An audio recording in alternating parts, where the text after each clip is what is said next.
All right, I'm going to call to order the June 19th, 2018 Parks, Trails, and Lakes Commission meeting.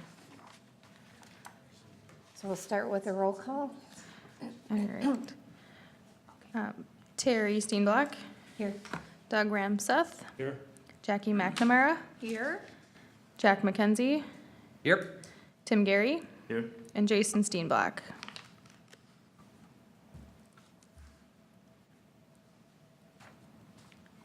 Welcome, Tim. All right, next on the agenda, we are looking for a motion to approve the agenda for tonight's meeting. Do we have a motion or? We need to amend the agenda, if we could, Madam Commissioner, to include our friends from the Belts Park High School PAC.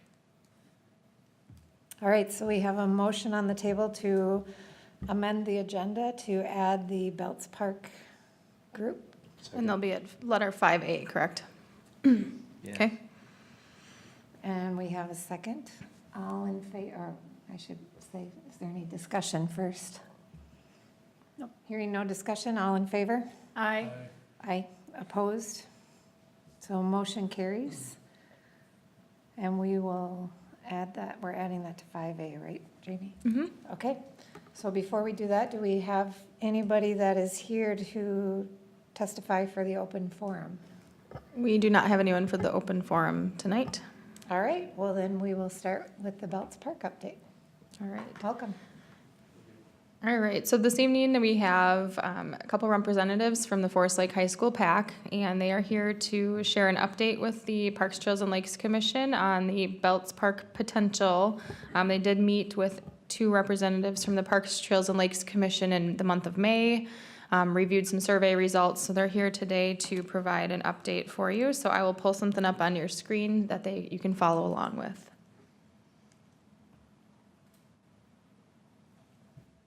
All right, when that shows up, you guys are ready to take over. Great.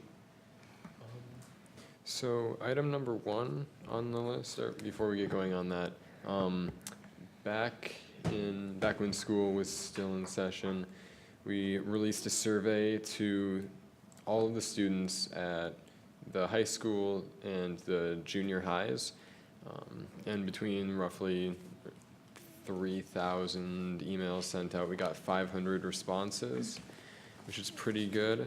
It was a pretty even spread between the grades, and with the information we got from that survey, we revised our plan that we originally had. So these are our revisions. So item number 1 on the list there is the tennis courts. Originally, we were thinking about getting rid of the tennis courts, but we decided that instead of that, we would want to repair or reconstruct the playing surface area there. They are still important because they're convenient for the neighborhood, even if the high school were to replace their tennis courts. And surprisingly, there were a large number of people in the free response section of the survey that specifically mentioned wanting to keep the tennis courts. So that was definitely one of the most mentioned things in the free response section. Item number 2 would be to put in a repaired or entirely new basketball court into the surface that's there, replacing what is, I believe, pickleball courts or handball courts that are there right now. And basketball received an amount of, received a lot of interest by people, so we think that's more important than pickleball and handball, which were of a lot less interest. Then item number 3 is the playground area.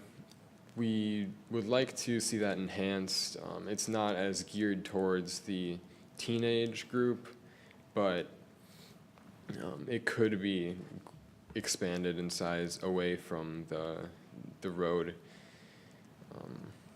It'd be good to make it more open to even younger kids, as opposed to older kids, which is where most of the other things are going. For item number 4, we were thinking we could possibly condense the picnic table area down, so there's more area to construct other things. The picnic area seems like it's not fully used at all times, so if we made it smaller, that would probably, I don't think that would affect anyone negatively. Then there was also a lot of interest in creating 2 volleyball courts to a standard that would allow for true competitive events as opposed to just more casual, the more casual court that exists right now.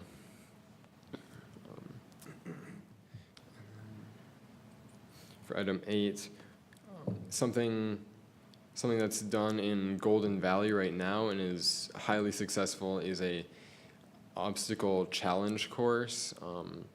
It's very popular. I think it's one of the only ones in the state.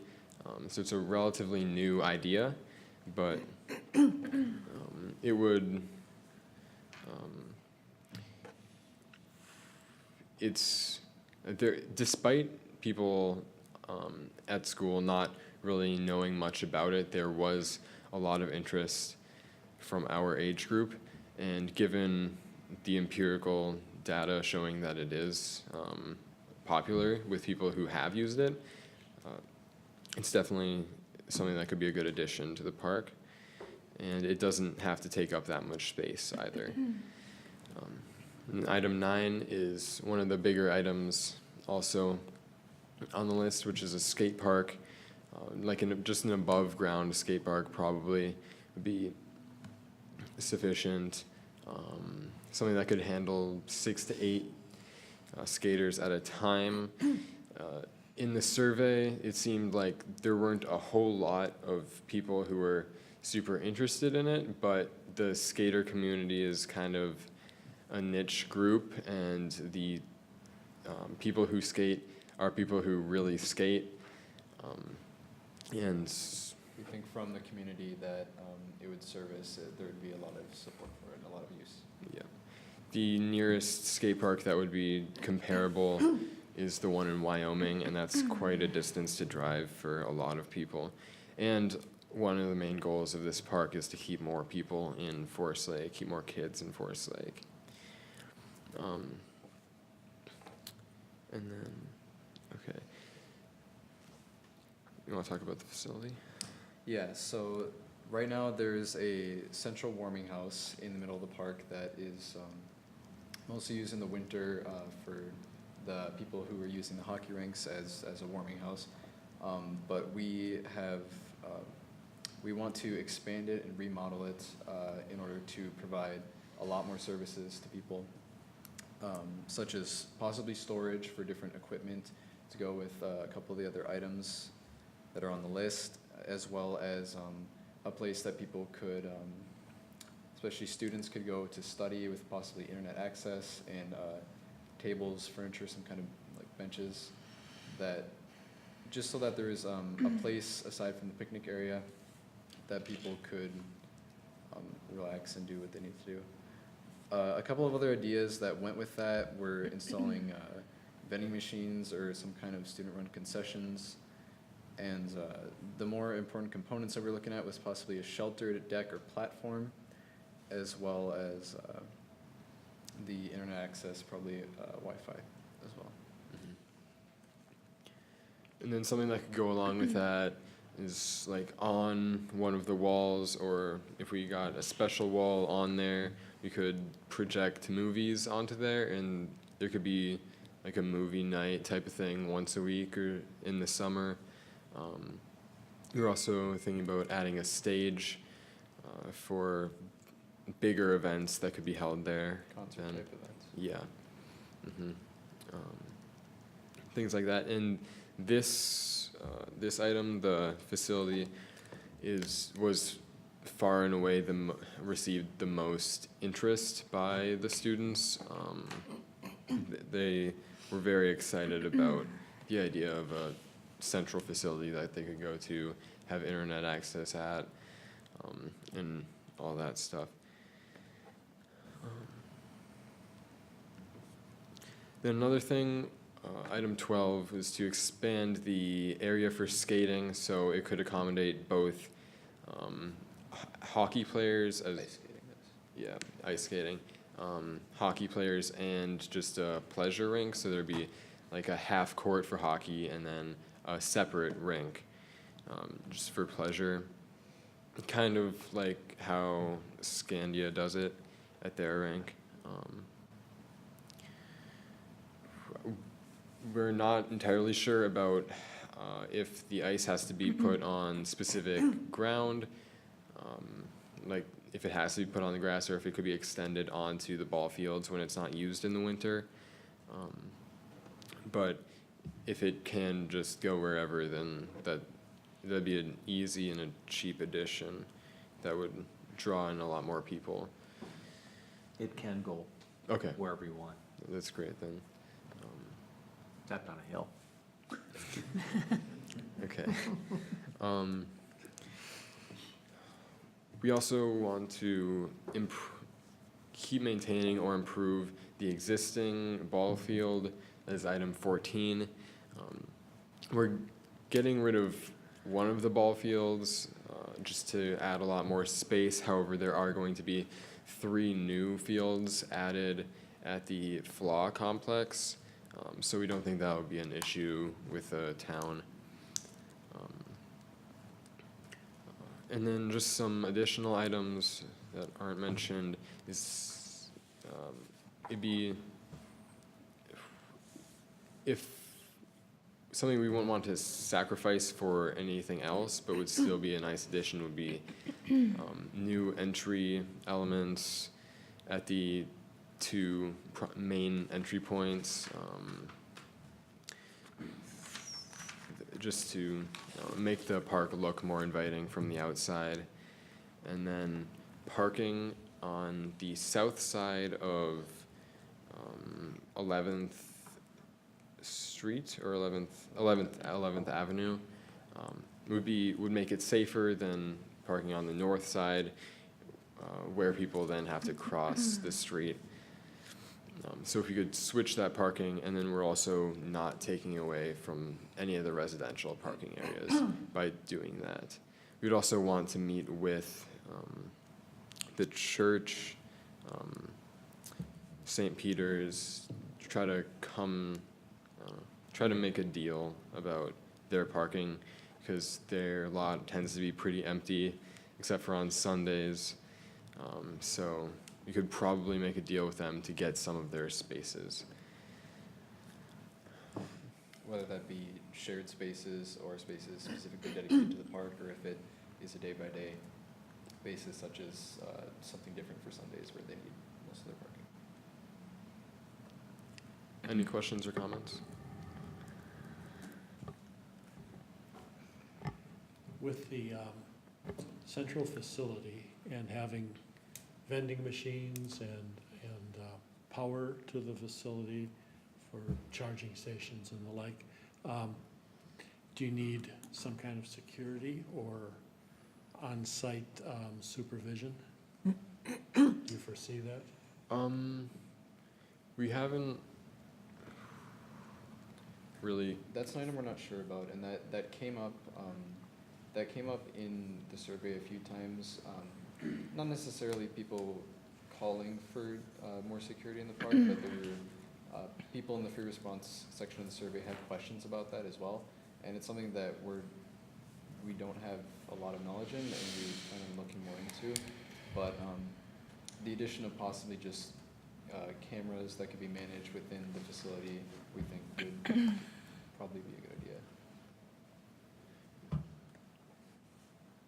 And are you proposing it be enclosed or partially enclosed, or what were your The thoughts? central facility? Yeah. Yes, that would be, Enclosed and then, but also the stage area or those type of additions, we would want to be sheltered but open. But the main facility itself is enclosed. Yeah. yep, so it can still serve as a warming house.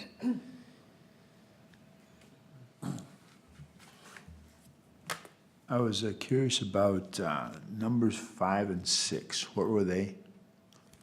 There are two of our smaller items. They are, that's the Gaga Oh, Ball pit and the yep. volleyball. So the Gaga Ball pit is something that's really easy. It's small. It's a lot of fun and pretty popular. It's just a hexagon or an octagon, and not that big. And then just Like a wooden wall set up in a yep. circular hexagon. Then you've fashion. got just wood chips in there, and then people play with a ball. You just kind of bat a ball around and try to hit each other. It sounds. It's kind of like dodgeball in a ring.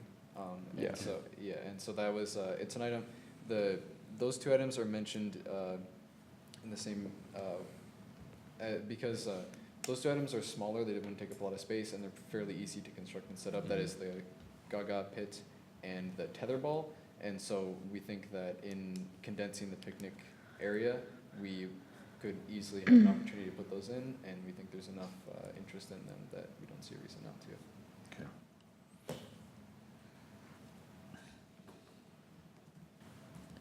Any other questions or comments tonight on the presentation? Oh, go ahead, Jackie. One. When, in the summertime then, when the ice isn't there, will that just be grass or is it dirt now or what? The ice would in the winter would extend onto the. No, what she's saying, But the other way around, in the yeah, in summertime, the when summer there's right no now- ice? Yep. In Do you have any plans for that area? Well, so right now it's just, it's just mostly open grass, and then that goes into the two fields, the baseball fields. Uh-huh. But in the field that we plan on leaving there, it would pretty much stay the same. Some of the warming house extensions may stretch out into onto that grass, but there's still a significant amount of just open space that we would leave there. Okay. The rink occupies in the winter. Then people could just play catch or play with a Right. frisbee or Yeah. maybe Oh, a soccer or- ball or something like Yeah, that. another thing that was mentioned was just having a soccer net that could be kept in the facility that could be moved around the open playing field.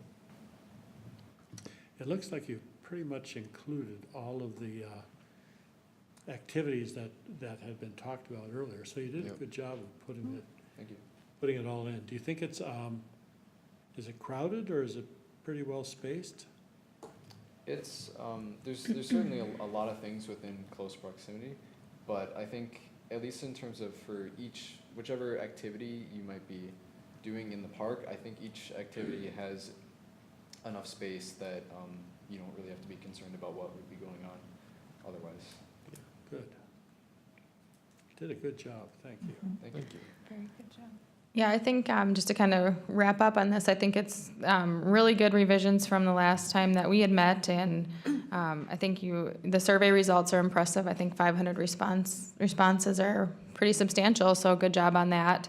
One thing that, as we continue the conversations, one thing we'll really need to think about as well as we move forward with designs is the accessibility in the park. I know just kind of I actually had somebody over at Lakeside Memorial today stop me and said Belts Park is the only park they can't access via wheelchair, and has referenced that there isn't accessibility. So anytime we make park improvements, we need to make sure that we are compliant with ADA standards and guidelines. So just keeping that in mind, I know that's something that we can accomplish, but we'll just have to continue keeping that in mind as we continue forward in planning with this project or potential project. So, but I thought that was good feedback, knowing that, right now there's steps to get into the park, the sidewalk, or there's not even paved, the gravel paths are very small.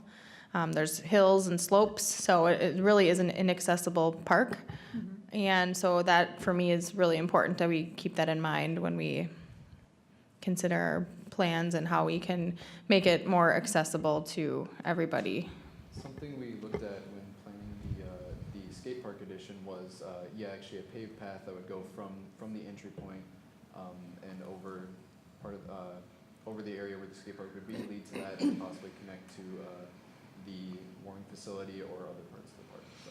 Yeah, that might be a good consideration. Similar to Lakeside Memorial Park, there's, the sidewalk paths throughout the park, so maybe taking that thought and trying to incorporate some connectivity within this, so adding like where would there be a good walking path or sidewalk, so there aren't the gravel paths and people kind of have that flow within the park of, okay, now I'm gonna take this sidewalk and go up this way or whatnot, so maybe that'd be a next thing to kind of consider as we continue moving forward, but keep that in mind that we will need to make sure it is accessible and compliant with those standards. So with that, I think, thank you for presenting tonight, and I know Jack and Doug are on, and Terry, we're on a subcommittee. I know you guys are in your summer months, so I think if we want to reconvene, I need to kind of follow up with that group as well and see where we go from here. And we will be talking a little bit more about our park dedication fund later in our budget update. So we can kind of talk, that I think might help determine kind of how we want to move forward and how quickly, and start talking about a timeline and put some dollars and keep carrying this forward and the momentum going on that. Great. If that sounds fair. All right, thank you. Thank you. Nice Thanks, job, guys. you guys. Thank you. All right, next on the agenda is the Headwaters Landing Park dedication approval, and I think we had talked about this back in April, and Donovan provided some additional information that was part of the packet. Yeah, so this evening, we did have this on our April agenda. This is park dedication request for Headwaters Landing, and as you mentioned, Donovan Hart, our zoning administrator, did update a staff memo with a little more detail and information about this particular request. Just to kind of recap from April, Parks, Trails, and Lakes Commission members just had some questions about, one of the questions was, have we offered this discount before? What's the reason behind the discount that's being asked for of this particular developer? So I circled back with Donovan, as indicated in the staff memo. Donovan referenced that the city of Forest Lake, years ago, provided, had an approved motion to try to incentivize affordable housing developments in the city of Forest Lake by offering a 20% discount on development fees. So as he lists in the staff memo, that includes building permit fees, planning and zoning fees, sewer and water availability, and park dedication fees. So that was something the city of Forest Lake adopted. And in 2010, it looks like we did approve one where they did receive, one development where they did receive the discounted rate for the park dedication fee. In speaking with Donovan, that was the only one that he was aware of, having had that 20% discount on park dedication fees. So this evening, again, is just to revisit this to see if the Parks, Trails, and Lakes Commission recommends moving forward with the ask of 20% off of their park dedication fee. So that would be a payment of $90,000. So that's the 45 units times $2,500 per unit minus the 20% discount. And again, Parks, Trails, and Lakes Commission is a recommendation to City Council, and then ultimately City Council will be able to make the final decision on that, but your input and recommendation to council is important. So with that, I'm happy to answer to the best of my ability any questions you have on this particular request, and otherwise open for discussion as well. So this perk was set in place in 2010, and it's only been implemented once. And that was a precedent that really never took hold. And there's really no continuum there. So if the Parks, Lakes, and Trails Commission said, you know what? Times are good right now. We don't want to give up 20% of our dedication dollars. We could say that. Correct. You can make a recommendation to city council that you would like the full amount, which would be 45 times the 2,500 to meet this park dedication requirement. You certainly could make that recommendation to city council. Which is a much more common theme than giving up 20%. Yeah, and I know it was, I don't know how many additional, if this was in 2015, if that was the only additional affordable housing project, I would assume so. I mean, it seems like that was the only one coming forward. So I don't know that we're having a lot of requests for affordable housing. I don't know how many of the developments that have gone in. But anyone who would be, anyone doing the affordable housing project would have that opportunity at that, to ask for that 20% off. So I believe it's just happened that one time. Jackie? Tell me what that development was in 2015? It was the, Forest Oak 2. It's the building up by the library. 19838 Forest Road, Forest Oak 2. And that's across from the library. And I believe that was approved in April or May of 2015, I believe. So we would, the Parks, Trails, and Lakes, well, I don't know if it was the Park Board or Parks, Trails, and Lakes Commission would have approved that at that time. Well, it appears that the city is giving them some reduced fees in a number of areas, reducing the number of parking stalls required, reducing the facade of the building, what they include in that. We have some fairly aggressive plans for parks, and to me, it seems that we will need those funds in order to do the things that the council has expected of us. So I would think we should think twice about giving that discount. And I also would like to know, before we made a commitment to this particular development, is the city really upholding all those discounts from their end for their different departments? I believe the answer is they are receiving those the 20% discount on the development fees, but I wouldn't know for certain because I don't handle building permits and process those, and I'm very hands-off in that department of what those are. From the conversations I had, it sounds like they are receiving them, but I would want to verify for certain on that. But from my conversations with Donovan, again, we don't have to necessarily offer the 20% discount.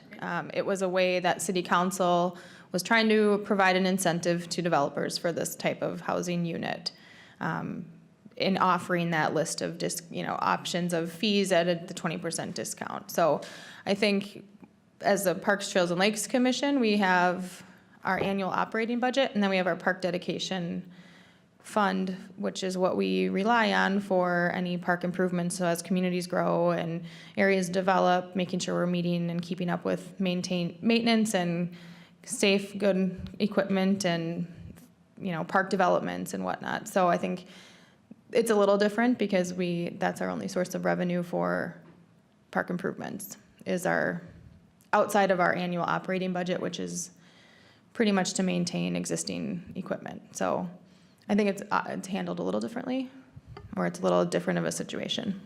I just feel like the park dedication fee, when you start allocating credits to certain developers for certain reasons, no matter what they are, that then we wind up without the funds that we really need. We're already always short. We're always never getting all of our projects done because we don't have enough park dedication fees to maintain and improve all of our parks. And so I don't agree with this at this time. I think that we need it more than he does. Okay. Well, Any other I comments? think in 2010, you had quite a downturn in real estate. Right now, things are going well.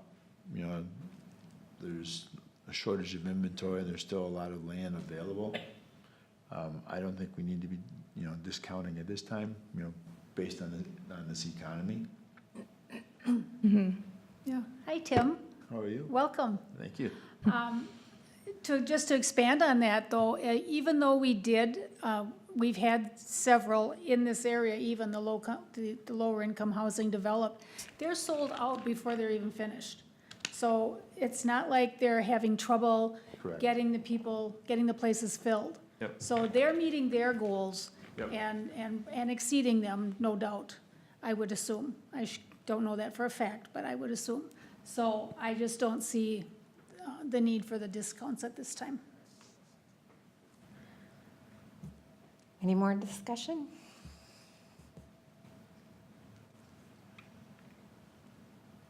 Any motion? I'll make a motion that we, let's see, let me see, how am I gonna say it? That we do not, I'm gonna go right off the recommendation here, I'm gonna say that staff does not recommend, no. The PTL commission does not, okay, let me read this. I think, Jackie, are you trying to say the full amount? So then it would be, Does not reduce the rate or, so the full amount would be 45 units times $2,500, There you go. which is Take out the rest. $112,500. Yes, that's what I'm trying to say. Okay, so you want to go ahead? $112,500. Right. so you're I'm gonna make a motion recommending- that the Park Lakes and Trails Commission accept the park dedication fees of $2,500 per unit, and there are 45 of them, and that would total $112,500. And that's your recommendation to city council, to approve that? Yes. Thank you. Second. Any further discussion? All in favor? Aye. Opposed? Motion carries. All right, next on the agenda is the park facilities cancellation policy. All right, so Chair and members of the Parks, Trails, and Lakes Commission, this item is for a discussion tonight. We have different facilities in the community that we offer for park reservations. So we have our gazebo, and we also have shade shelters and pavilions at several of our other parks in the community. This conversation tonight is just kind of to start the process of developing a more enhanced and detailed park reservation policy. I feel like what we have has a lot of gaps in it relative to other communities, and I think one of the biggest areas that I have a challenge with is a cancellation policy. We really don't have a firm policy in place, so if people are canceling, I don't have anything to fall back on as to follow, whether it's a 60-day notice or I canceled because of the weather. So part of this conversation is City Council is starting to review their fee schedule. They go through a fee schedule modification approval every year, usually around November.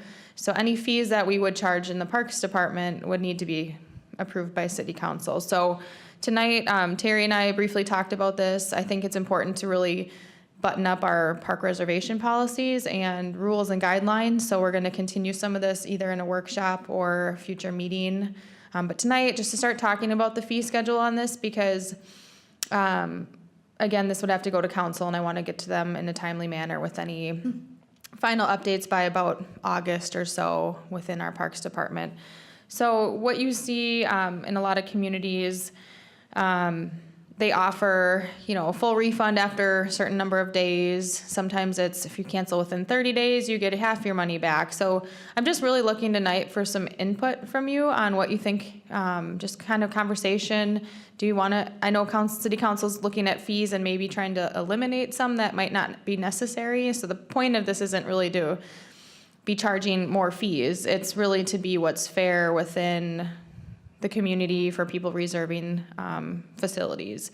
We do, every time we receive a facility request, it takes time and effort to process that. So is it worth keeping a little bit of a refund for administrative fees, which I think might be appropriate? So just really want to look at having a conversation on this tonight. And I do have some information in your paper copy packet, which I can pull up on the screen here as well.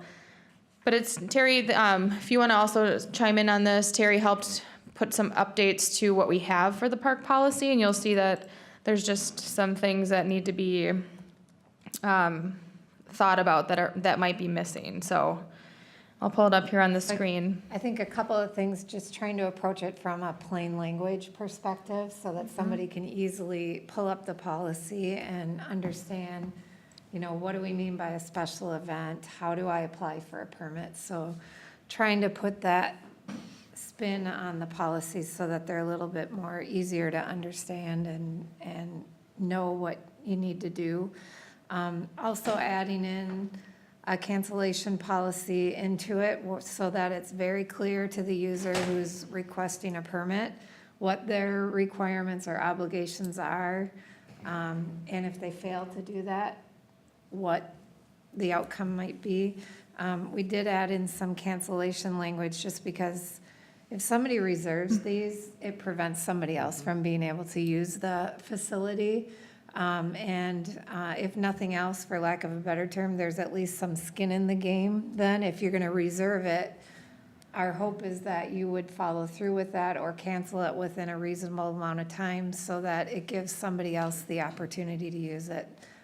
I know that, you know, there's been a wedding in the park and people reserve them for other activities, so I would hate to see somebody miss out on it because somebody just canceled it. And I understand people need to cancel. Things come up, but the hope is by having something in the policy, there's at least transparency before somebody applies. They know what the requirements may or may not be, and they can choose what they want to do. So there is a piece in here that's added. I think maybe for our next meeting, we can talk about it in detail, or if, you know, give you some time to review it and look at it, see what you have for thoughts on changes, additions, that type of thing. But just wanted to get a feel for how you feel about some type of a cancellation policy and/or fees associated with that. Personally, I don't think any money should be refunded if canceled at least 7 days prior to reservation date. I mean, somebody could just look at the weather forecast and say, nah, we're out. That's ridiculous. They're denying somebody else the opportunity to rent that space. How far in advance do they have to pay for the reservation? So a lot of this is, I found that this whole facilities reservation thing has a lot of work to be done. I'm pretty flexible with it, but I'd like to have a policy in place. So right now, it's just I don't have anything to follow, and it makes my job a little challenging at times because if a reservation request comes in on a Tuesday for the following Saturday, I can't guarantee, or I might not have the time to process that because I'm the only one in my department, and what if I'm out in town or whatnot? So firming up the policy of, okay, you need to allow 7 to 10 business days to make your request and have it paid for. There's a lot that needs to be put together in this policy for facility reservations. So that would be one of them, Doug, is a good point of what is our threshold of from when you apply, how long do you need to allow to hear back and have payment in, you know, how many days prior to your event do you need to have it paid for? And if it's not paid, then your reservation is not confirmed. So just so there's a lot of work, I think, on this, and I would love to have a sound policy to fall back on, and I've just been doing my best to manage as they come in and do pretty well with keeping up with requests and haven't had too many issues, but I do have time and time again, people are canceling, and I just use my best discretion on whether I think it's a justified refund or not.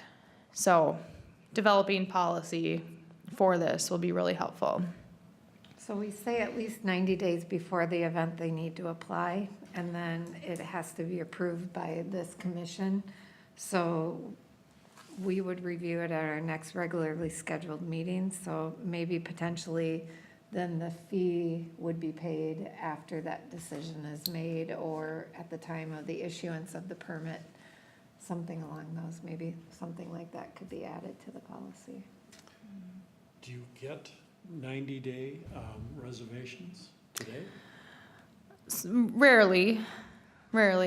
But we do, so one example is the Twin Cities Powerboat Races. That would fall under a special event. They have 800 to 1,000 people at the park. They would need to follow this procedure on getting Parks and Trails and Lakes Commission approval, which we do. You know, that's where we can set forth any restrictions if needed. So for that event, for example, they have to rent additional portable portable bathrooms, and we can come up with those restrictions, and then they've paid after. The thing that's tricky, and that as I've been in this position, we have your special event.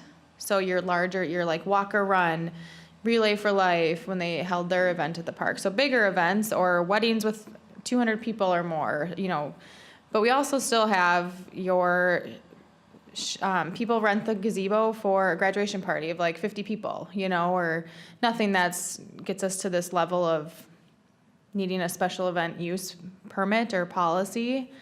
We also have people that rent shelters. That's a $10 an hour fee to rent the shelters. So when we talk about when somebody cancels, is it worth refunding $10 or $20 if they're only doing it for 2 hours? I think we run into some issues there. So I think we need to look at it as gazebo rentals. Those are $150 for the day. We don't break that down. We've talked about that before in the past, where it's just $150 for the day. But then we also have our our shelter reservations for $10 an hour. So I feel like they almost need to be handled differently. So I think, Terry, we worked on getting some language in here today to talk about today. So if someone cancels the gazebo, so here's some examples. See, people will rent it for class reunions. Like I said, that could be a couple hundred people. Graduation parties, wedding ceremonies, 50 people. So there's just a lot of, like I said, a lot of work, I think, to be cleaned up in this area because it's confusing. If it's confusing to me, it's probably confusing to the users. And sometimes I think that,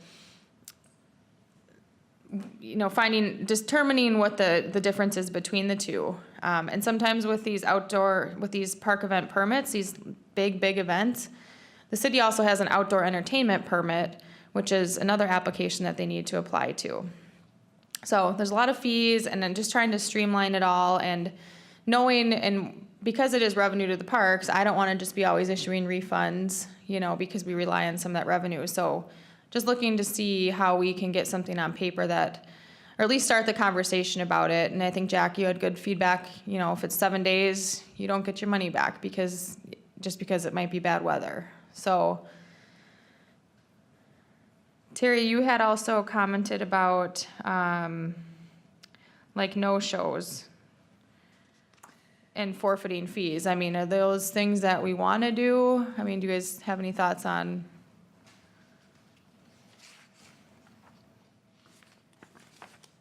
Yeah, I added in a no-show piece just for the same reason. Again, the logic being that if somebody's reserved it and they're not using it, they're preventing somebody else from having the opportunity to use it, so. Because we don't need to go into too much depth today, and maybe I can circle back with Blaine, because I know, again, these would have to go to city council, and I know they just recently started talking about the fees. So, if you guys are thinking that we should adopt some form or recommend some fee if you cancel, figuring out what that threshold is, I think we should probably, maybe it's working to see and get that conversation going with city council if they're looking to cut fees or reduce certain things. I mean, I don't want to be adding and not have it make sense, but I feel like if we're going to put forth the effort in reserving something for somebody and they cancel 2 days prior to their event and ask for a refund, right now I wouldn't have anything to tell them, I would be using my best judgment. And I think that it would be good to have a follow a policy on it. I agree. I think if we're either going to refund it or we're not, or we're going to have something in writing so that as people, it's transparent to everyone. And it doesn't put the city in a bad position if Jamie says no and that person comes along and says, well, there's nothing in your policy that says no, or vice versa. She says yes to one and no to another. Then there becomes a conflict between, two different individuals wondering why they were a no and the other one was a yes. So I feel like whatever we decide to do, something should be listed in the policy so that it's transparent and everybody knows what the rules of the game are. Is there a fee schedule someplace? We do have the fee schedule. I can pull that up. Right now, we don't have, all we have for our fee schedule, we charge for the reservation. So the gazebo is $150 for the day. Electricity use is $25 for the day. And then our shelters are $10 an hour. Those are our like facility fees that we charge. We don't have anything about fees for administrative fees if you cancel. We also have like a field rental fee of $15 per hour per day. Like Ball fields and arts in the park fees. And that's really all that we have. So I can certainly get that over to everybody, especially as we have new members. How about like insurance or security, anything like that? I mean, you know, like if you have 200 people, do you have to have a cop for crowd control or anything, or? That was on the policy form. Generally speaking, like the powerboat races would have liability insurance and can list the city as additional insured. So it's definitely situational or dependent on what that event is. But there aren't too many like really big events at the park that we're talking about here. But even for facility reservations, sometimes I get people renting at Belts Park. You know, they want to know if they can bring in a bounce house, and you know, those are things that are different that we don't have any policy on that. So I think there's more to this than just the fee piece, but if it sounds like we want to implement or look into charging some cancellation fee, I think we should start having that conversation with city council as well to make sure that's something that they would be supportive of as they're looking at their fee schedule. Would it make sense to have, did you say that the pavilion is $150 a day? Would it make sense to maybe have that in 4-hour blocks or something like that, just so somebody doesn't get in there at 10 o'clock and then leave at noon, and nobody else can go in there, and somebody really would like to have been there for a wedding at 2? Yeah, I think that's a good comment, and we did look at it.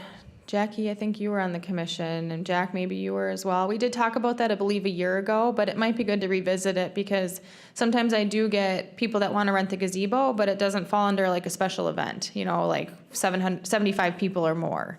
You know, they're like, we're having a company picnic, 100, you know, maybe that'd be about 100 people, but that's all they're doing is like some sandwiches or whatnot, you know, for a few hours, noon to 4 in the afternoon, but then they're paying the full gazebo rental rate.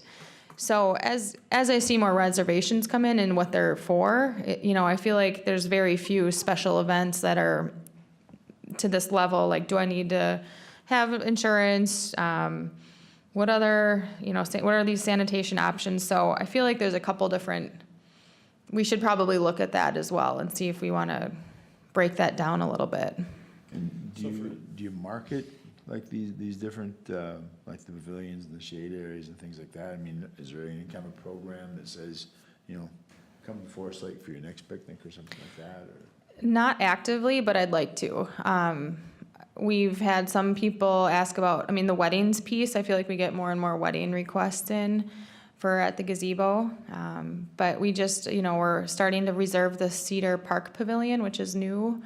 And I think that'd be a great place for kids having birthday parties, you know, and I could promote that as, come on out, rent it for 3 hours at, you know, Cedar Dragon Park, and that's what we have. We have our first reservation there. It's for a birthday party. So I think once we get policy in place and have things flowing a little bit better, I think it's a way to potentially increase revenue and have, I mean, it's not a lot of revenue, but it's something, and have it utilized a lot more. But in June, we had a reservation for every weekend in June. And then some groups canceled or didn't show up, so. If I may, Yeah, absolutely, anytime. I love the idea, Tim, about having it broken up into blocks, you know, 4 hours. Grad parties are a perfect example of when people are looking to have a small segment of that. With the plan the gentleman from the PAC offered earlier, I would like to see, and I found interest with other council members of making that, if we're gonna stick money into putting power, water, and sewer out to that structure, making that a pavilion that's rentable as well. And I think that if you guys are gonna be taking the time to dive in an intelligent look into a fee schedule, block reservations and making sure they're published online, and then, you know, that cancellation policy and things of that nature, as long as they're also taking into account maybe having to have staff come out and clean them between rentals and things of that nature should all be looked at, especially when we're gonna be growing here and, you know, new pavilions could be popping up soon. So I think you guys are going in the right direction. I'd like to see that dove into a little more. Okay, thank you. Yeah, and I think that'll tie into our next topic shortly here, park ranger hours, and, you know, as you add amenities, they do need to be maintained and whatnot, which we can talk about shortly, so, that's good feedback. I think there's a lot of work to do here. I feel comfortable with, you know, my thought was if you cancel 60 days prior to the event, it's likely that it was something came up, far enough in advance. So, you know, I would be supportive or feel comfortable with the full refund of that, maybe just keeping a small fee for the administrative piece. And I don't know if that's something others, you know, how you guys feel about that, or if it's part of the city and doing business and how we operate, just give a full refund. 30 days prior, I thought maybe like a 50% refund on the gazebo rental, and minus the administrative fee, and then continue to decrease that amount of refund. Jack, at 7 days, you said no refund, but, you know, is it worth it at that point to just collect like $30-40, you know, from them, or issue that refund for $30 or $40? So if sounds like a little more information on this, what I could probably do for a July meeting is circle back take this to the next step and see what some more of the other communities are doing. I do have an idea of, I've had received from Egan what they had done for their facilities.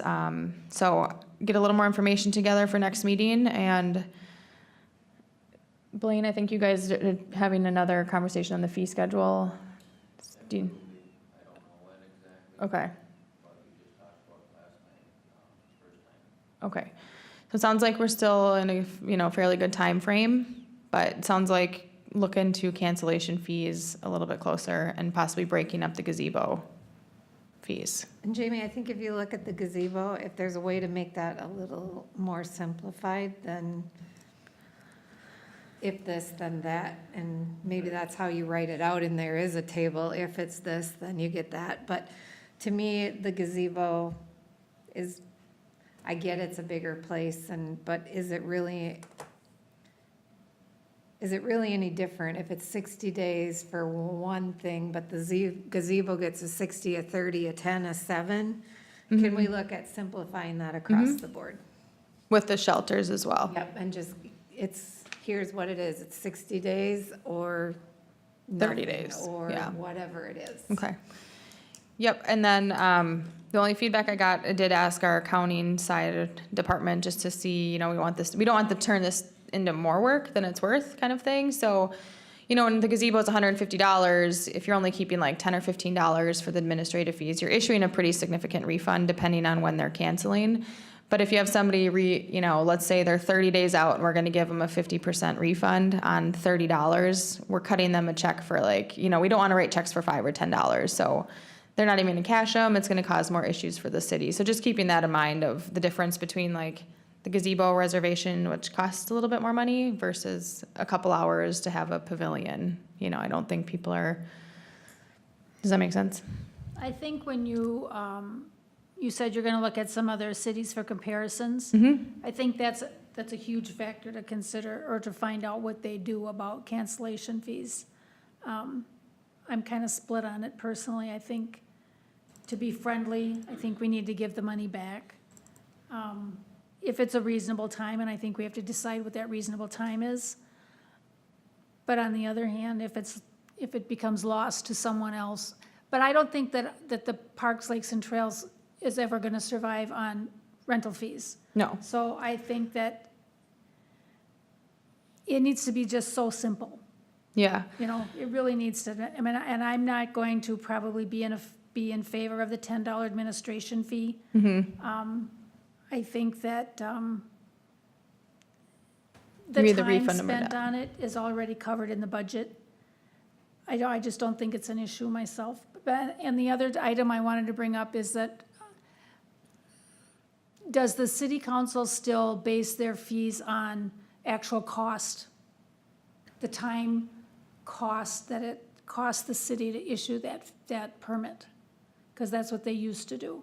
I don't know if they're still there, or if they've gone beyond that, or I'm sure they haven't gone under it, so I'm just wondering, and I think we have to consider that also.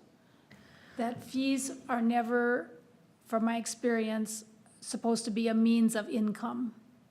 They're supposed to be, to only cover the Costs, cost for that correct. particular event. Correct.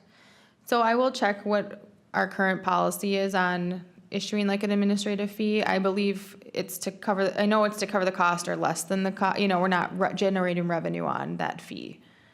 It would be to, Well, so how, explain to me then, where do we spend $150? Because maybe I'm just missing something when someone rents the gazebo. park ranger staff hours, and just, I think that goes into our budget for overall park maintenance, costs that we have annually. It goes into our budget as revenue to offset some of our costs that we have, or to help fund the costs that we have to maintain the park, is my understanding. But that doesn't justify the cost of that particular event. I will have to check and see on that. It's very hard to be able to determine what that cost is, I understand that. But you really have to take a specific event, and do we have any prep work for that, other than, or do we have any prep work for it?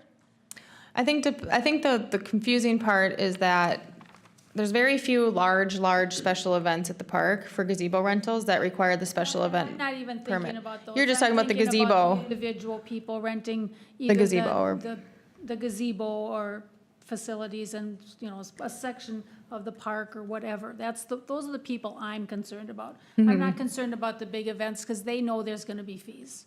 Right. And I think our fee structure for that is very reasonable. But I'm Sure. more worried about the individuals who want to have the class reunion. Mm-hmm. And unfortunately, they pick that weekend that it's going to rain every single day, all day long or something. you Mm-hmm. Yep, know? no, that's really good feedback, and that's what I wanted to get tonight. That's to my get- concern, is Yep. more the small renter, not necessarily the special events. Good. Kind of along that lines, having that $150 might be a large one.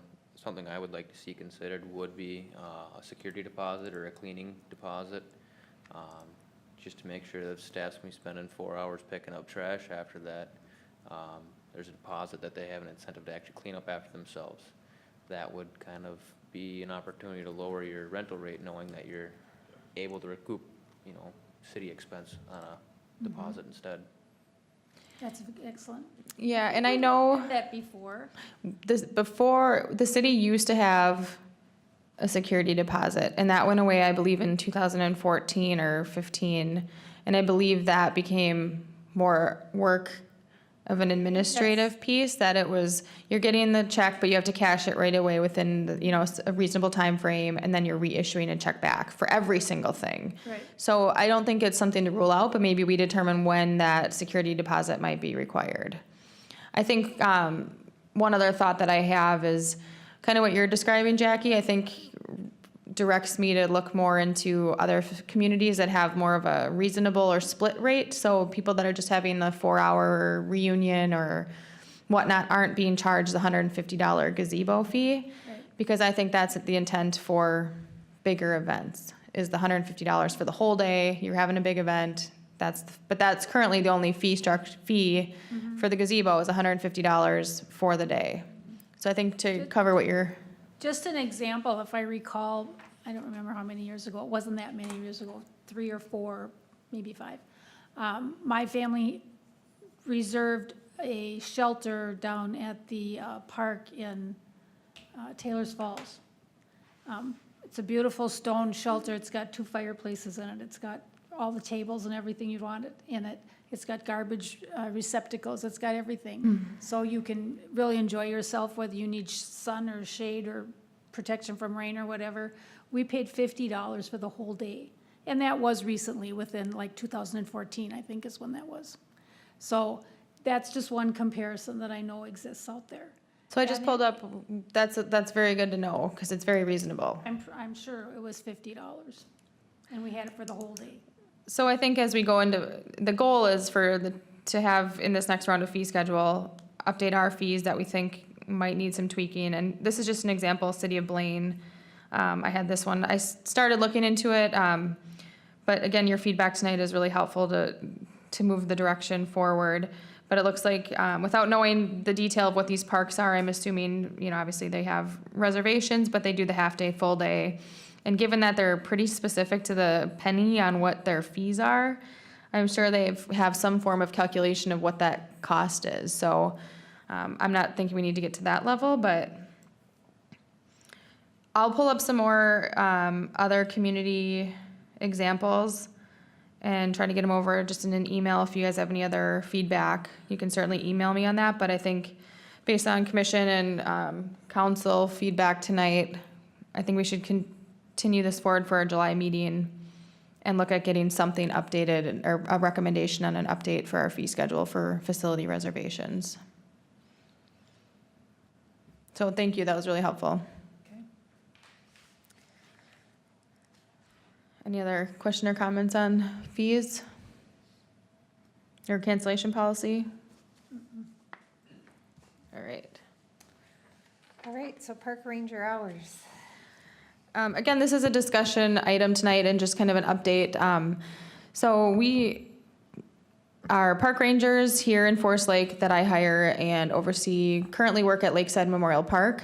In 2014, the staff hours were cut for park rangers from pretty much covering Monday through Friday, pretty much all day, morning through the evening at the park, same with the weekend. So they were pretty much, the park was covered by staff, park rangers, pretty full hours. And in 2015, now the current hours are Monday through Friday from 4 o'clock till 9 o'clock, and Saturday and Sunday, 1 o'clock till 9 o'clock p.m.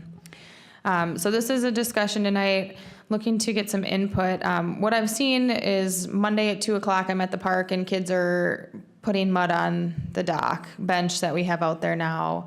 I've had park rangers reporting they'd show up to their shift at 4 o'clock on a weekday and there's, flowers have been destroyed and flowers have been taken out of the flower pots and destroyed. A lot more activity kind of at any day and time at the park. The Monday at 2 o'clock I was there, it was a nice day and the park had 50 people in it. And I got kids playing on the dock, throwing mud around. I've got a girl who hit her nose with a baseball, and so she needed some assistance. And so I personally, think that we should look at potentially finding a happy balance between that. And as we talk about budgets coming up, I think getting an idea of what do we think is good coverage at the park.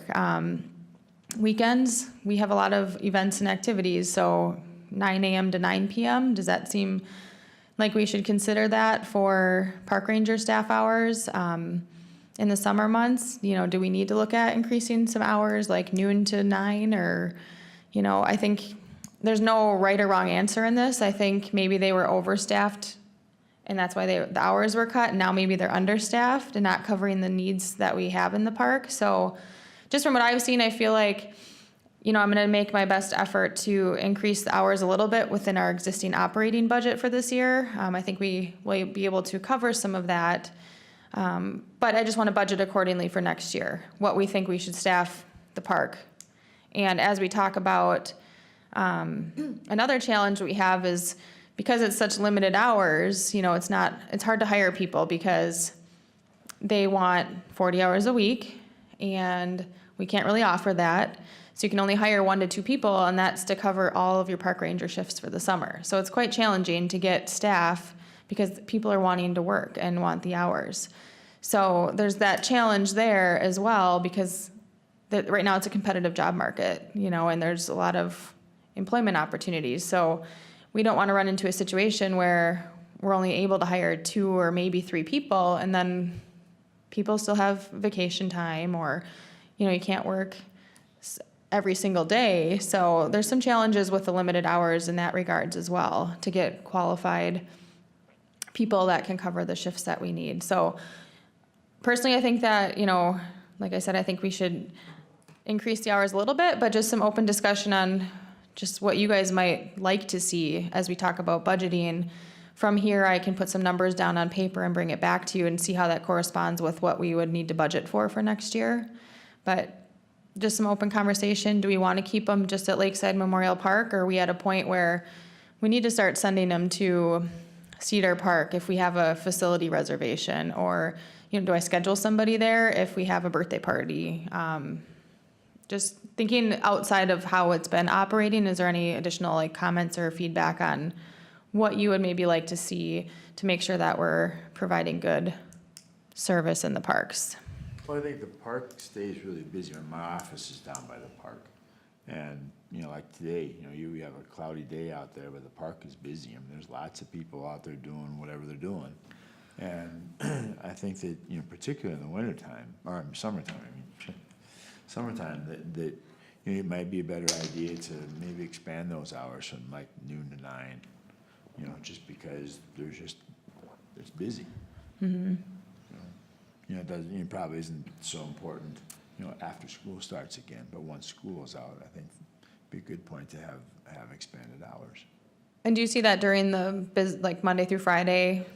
Yep. Pretty consistently? Because I've been there a little bit more frequently, and it was Monday at 2:00. It was packed. Yep. People swimming, people playing baseball, everything. And part of our objective there is to keep a clean, safe, and friendly environment at Lakeside Memorial Park. And we don't have, the dogs are allowed now, but there's other rules that aren't being enforced. People are biking in the park, and if it's busy and there's 40, 50 people there, we don't have anyone there to enforce those rules. So just, there could be that need, and like I said, I think this is our opportunity to determine what we think would be a good, happy balance and make sure we can budget accordingly to cover those needs. What kind of a budget do we have right now? Our part-time seasonal budget is just about $21,000 annually. And I think that will, obviously minimum wage and the rate we pay continues to increase to meet the needs of, to be competitive and cost of living increases. So I would need to calculate to see where we were at, but. That the part-time wages? Yep, so it's budget, Okay. the 101, 45, 51, 20. Yep. So that's the Parks Programs budget. And that's where we pull those wages from. Okay. So what is the hourly rate? Just recently, we did move that to starting at $12 an hour. It was $10 an hour, which was extremely difficult to get somebody hired to perform those duties, and it's a lot of nights and weekends. And like I said, the job market's pretty competitive, that you can get other jobs for $10 to $12 an hour. So that was in an effort to be competitive. I feel like I'm in a pretty good spot for the year with our operating budget, but I just want to make sure that we're putting in, as we really start the budget conversations, what do we think we need for park ranger hours moving forward for 2019? This year I'm able to schedule with what I have budgeted, but how do we want to budget for this moving forward? I was wondering about maybe a 1 to 9, once from the time school is out until school goes back into session.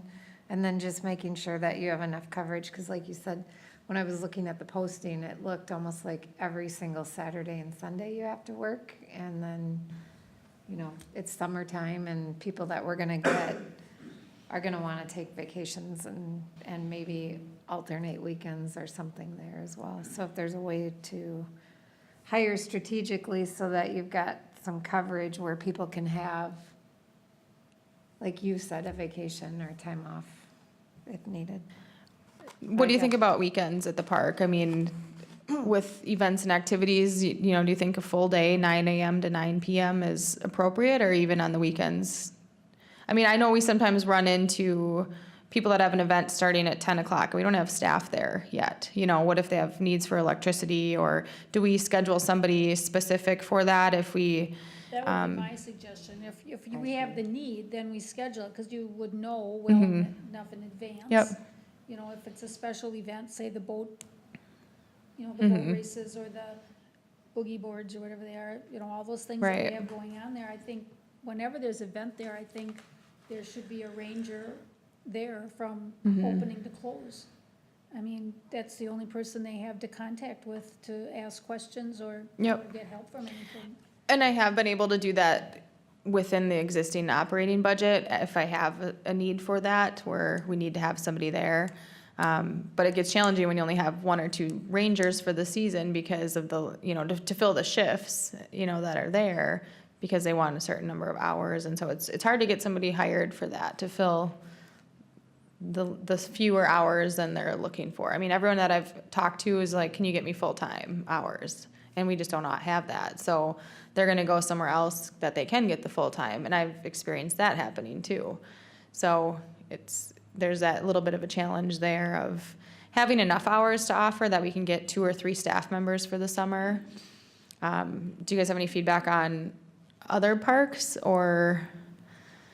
Did we ever go forward, or where do we stand on, I know we've talked about Adopt a Park many, many times, and that must be a kind of a hard program to really, promote.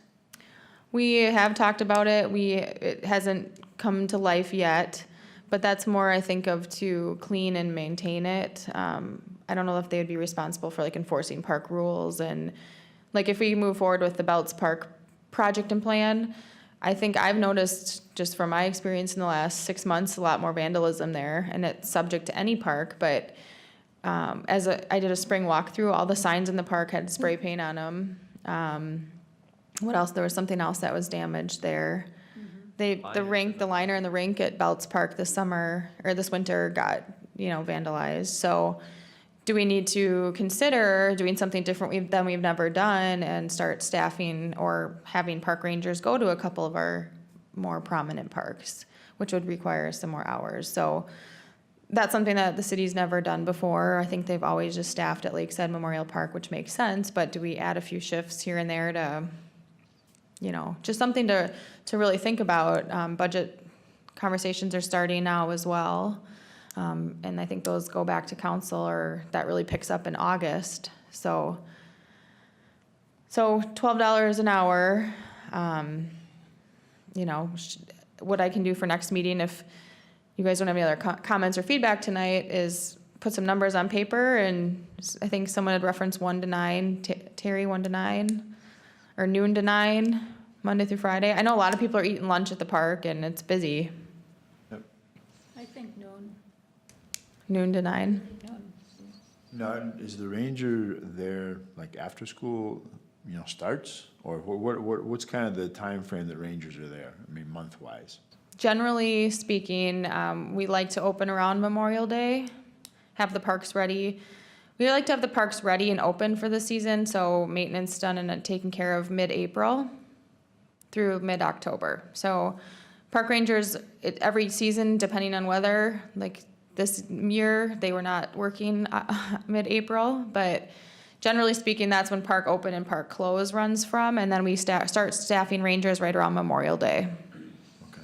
So And when there- school's out. I mean, I'm assuming there's some sort of a list of what they're supposed to do, so they're enforcing rules.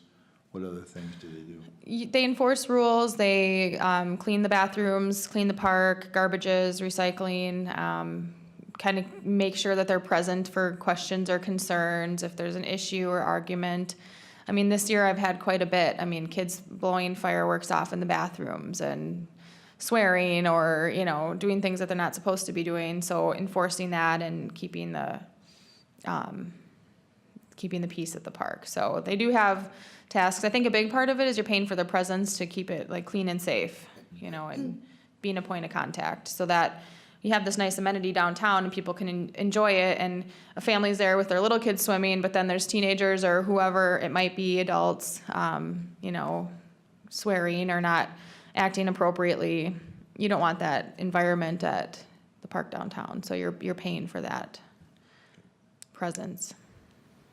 I think that's the park we should focus on, instead of looking at expanding it to other parks. Maybe in the future, after we make if we expand Belts, then maybe we look at multiple parks, but I think focus on. Okay, so 12 to 9, I'll look at the budget for 12 to 9 Monday through Friday, and 9 a.m. to 9 p.m. Saturday and Sunday. You guys feel like that'd be appropriate coverage? And we're spending $21,000 now, you said? We came in under budget a little bit last year, so we might not need to do much of an increase, but I still staff the hours that have been approved in the budget. We have to keep a little wiggle room for, we have our ice rinks that we have to pay, ice rink attendants, and so it's really weather dependent as well.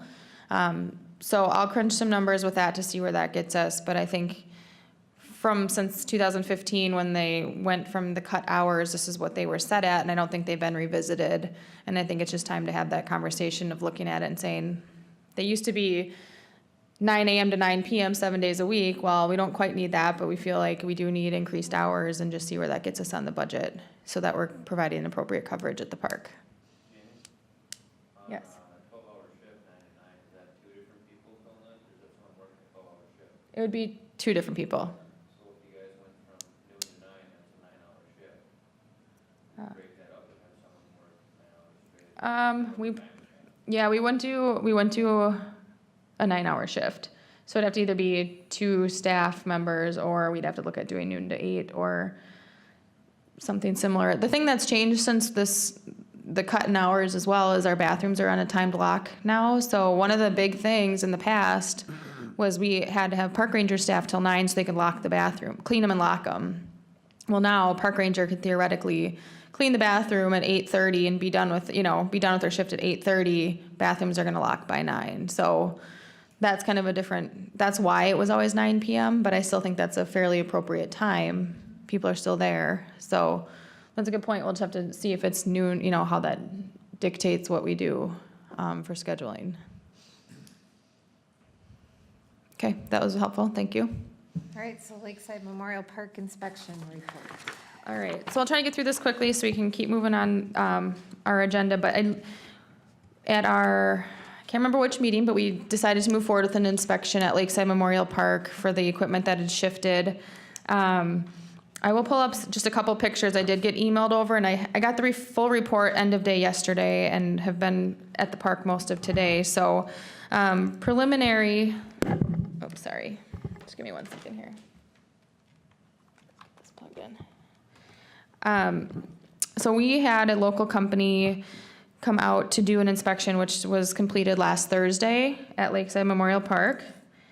And preliminary results show no level 1 hazards, which is good news, of head or neck entrapments. So that was really good news to hear. There were a couple concerns that we are addressing right now immediately. Given the amount of shifting and stress that the equipment's been under, they did notice that at the top of where the shade shelter, the shades are connected, there are a couple bolts missing and a couple that are loose, but there are still about 8 intact. So there's no immediate concern that it's going to topple over. Public Works is going to go up tomorrow and replace any missing bolts, so that will resolve that problem. And then additionally, the 2 bars that are really slanted, the 2 hanging bars, those do have exposed concrete footings upon close inspection. And Public Works tomorrow will be going and putting a rubber pad around there and increasing the fall protection. So right now that's a safety hazard. A kid could fall off of there and there's exposed concrete. So I think it was good we did the inspection so they could take a closer look. Just other areas to report were the decks that we have on the platform. What is acceptable is like a 0 to 2 degree shift, and ours have shifted a 4 to 6 degrees. So they're noticeably slanted. So that would just mean we're not compliant. It doesn't result right now in an immediate safety concern, but we're just not compliant according to the standards that are provided. And I think those were the only notable items. But it was helpful to see so we can address those concerns. And then as we've talked quite a bit about Lakeside Memorial Park and how we move forward, there's the feedback I did receive is that it seems as if there's going to always be some form of shifting that's going to take place with the proximity to the lake.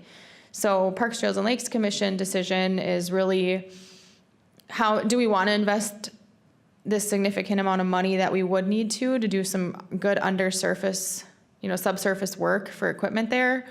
Or do we kind of keep it simple with the equipment and pick things that are appropriate, that if there is the shifting, that it's not gonna really damage the equipment? Because of the stress it's been under, there's some pieces of equipment that have little cracks in them, or you can see that some of the pieces have cracked and have been like glued back together because of the shifting. So that is the update on our park inspection report. I will get a full copy of that out to you guys. I haven't had time to scan it in or anything. I got a paper copy. So I think it's helpful because I think it gives us some direction on how do we continue our conversations moving forward. Do we want to take those bars out altogether that have exposed concrete footings? That means they've lifted significantly. Do we want to take those out? Do we want to just add the rubber protector and put more mulch on it to make sure we're compliant again with safety standards? If we take those out, then we just have the playground there and it's kind of minimal. So I think it really kind of helps us continue on. And for those who are newer, we can get you up to speed, but we've been really looking at what we do with the equipment there at Lakeside Memorial Park. And part of the purpose of the inspection, I wanted to make sure that and Parks Commission, we wanted to make sure that we didn't have any significant hazards sitting there, which we don't, so that's good. But we do have some concerns and things that need to be looked at. Is more equipment gonna be brought in, or is it part of the ongoing discussion, or what's kind of the plan for the next year? The plan with getting this inspection, and I note, having confirmation there's no identified level 1 hazards, I'm comfortable with taking the time now to develop the plan moving forward, because we're not sitting on a huge liability of there's a lot of risk there. There's some things that aren't compliant, but not a huge issue. We had proposed to City Council a grant opportunity for a barrier-free, all-inclusive playground. We haven't really revisited that since March, so that conversation is still pending. But we also had talked about potentially taking out that equipment, relocating it to another park that might need it, and just putting in new equipment, not a fully inclusive big project. So that's where we need to continue on at this point. How do we move forward? Do we want to continue pursuing the barrier-free playground and have a joint workshop maybe with City Council on that? So I think with this inspection report, I'm hoping to get some feedback and momentum on how we move forward. And if you guys have any specific questions or comments on the report, just from what I'm able to provide tonight. So the equipment that you would possibly replace and move to another park or another facility, so it's still usable, it's just that right now it's become non-compliant? Correct. So it can be relocated. We would have to disassemble the whole playground, repair any pieces that would maybe a post here or a deck, that might not be salvageable or compliant to use again. So there would be some cost in that, but there are some parks that could use improved or used playground equipment, period. So it was a way to kind of repurpose it, but in a safe way, and then put the new downtown, because obviously with the developments and just being the premier park, that made sense to put the brand new there. And that equipment's about 12 years old. I think that there's no level 1s. It buys us some time to go back to the drawing board, like we had talked about, and come up with a strategy for the park and maybe explore a workshop with council at some point. When I've taken kids there, it's really actively used. There are a lot of kids that use it, so I would think that we would not want to take any pieces out of it, but those bars that have the footings that are exposed, I would certainly support fixing that as opposed to removing it, because it gets a lot of activity and they need all the equipment they can get there. Great. What did the inspection report cost? $500. And how often do we have our parks inspected to that thorough of a degree? We don't have an inspection program at this time. So we just moved forward with that one park inspection to that degree. I have taken the course and will hopefully be certified later this year as a certified park and safety inspector. From the course, I have enough knowledge to know what I'm looking for, so I went to Summerfield and did a unofficial inspection and came across some things that I realized were non-compliant or a hazard that were repaired immediately. Examples just being, there was some shifting there, so some of the handles to connect to a slide were not all the way how they were supposed to be. So what that does is that creates a larger opening and gap, so a child can, then you have a level 1 hazard. So I sent Public Works out right away to take care of that. So I have been able to get out a little bit and identify some other situations where I'm like, this is broken, this is a hazard. A couple things at Summerfield. Sometimes, so we don't have a full inspection program. What's a standard operating procedure for a city of our size? We should be doing park inspections annually or audits, and having some form of record on file. So I know Public Works does have part-time seasonal staffs at the parks every day, and I know they're reviewing park equipment, letting us know if there is an issue. Sometimes public requests come in and, notifying me that something might be broken and we repair it as quickly as possible. If something comes into me that I feel is a hazard, we'll flag it, caution tape it off, or do something until we can fully repair it with a new part. So it's been going well to manage any issues, but I do think, we should have a little bit more of a formal process in that. Budget I was time's just- coming up. Let's gonna say start that. throwing those numbers in there if it's something we should be anticipating and pursuing. We're only growing bigger as a community. Sounds good. I will see I think if you do quantity of park inspections, I believe your cost per park goes down. So I'll work on getting a quote on, Well, even if we were able to get a precedent set where we look at our parks once every 2 years, and we get a rotational program, and then 2 years from now, maybe it can be every other, or every year. there is a company called Playground Guardian. They have some software that I was interested in, where it's basically the software that you can go take pictures from your smartphone device. It's all digital, and I think there's an annual cost for that software, which I thought would be helpful, because then if we have a part-time seasonal or myself or somebody that can go and do a park inspection, then you're just documenting it, and you're basically paying for the annual subscription to the software. And it's very innovative, and it's all on file for us to have. So I'll get some numbers on that as well, if that's something that we want to consider for our budget for next year. And I went to the training, and I do think that it might be beneficial for somebody in Public Works to also maybe be certified or look into being certified in park inspections, because they're the ones that are out at parks every day getting garbage, or, you just have a more mindful eye of what you're looking at that might be a hazard that you might not see otherwise. So is the purpose of you becoming certified to be our inspector I don't think that's the purpose, but for the knowledge? the knowledge, and if I'm at a park, I know what I'm looking for, and you look at things differently that you wouldn't otherwise think How of. long did it take him to inspect Lakeside?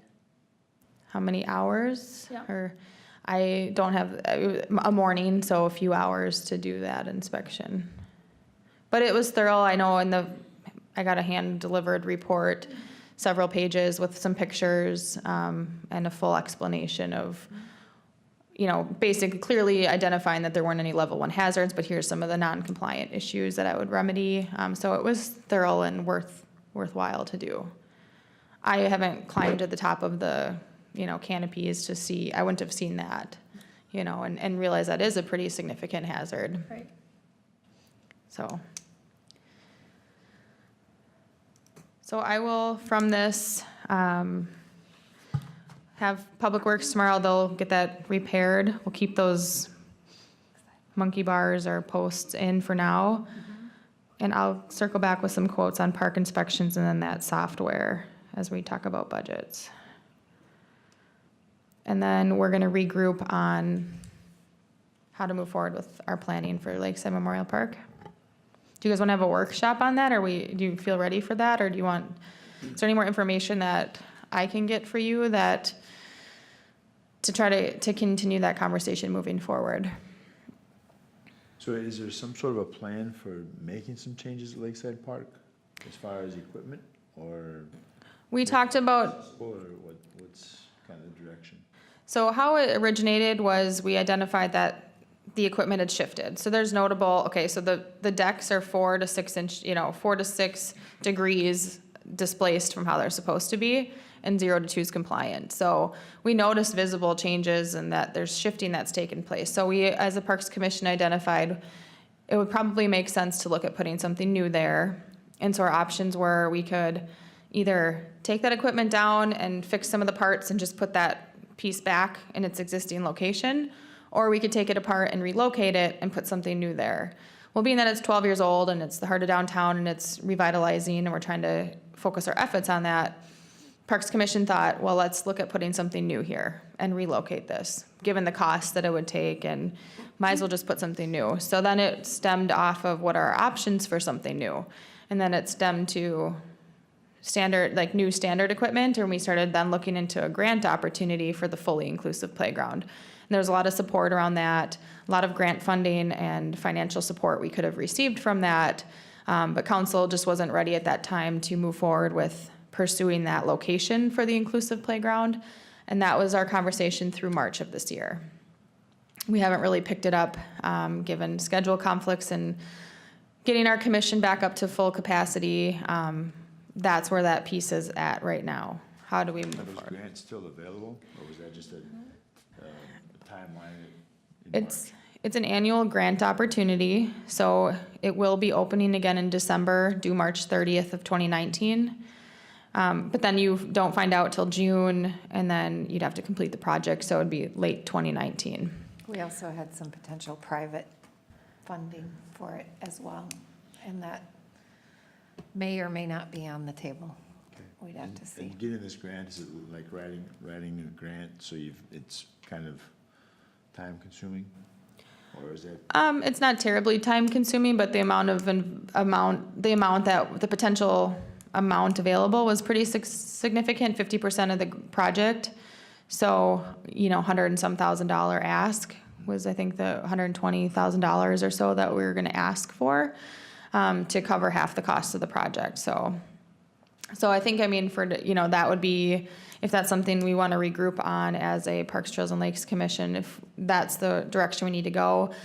I have talked to city engineers, I've talked to other companies that represent different playground equipment, and everyone has a little bit of an opinion on, overall, it's still going to experience some shifting, so we're going to have to look at, do we want to spend the amount of money that it would take to really support it, to eliminate or minimize is the right word, to minimize the shifting that will happen.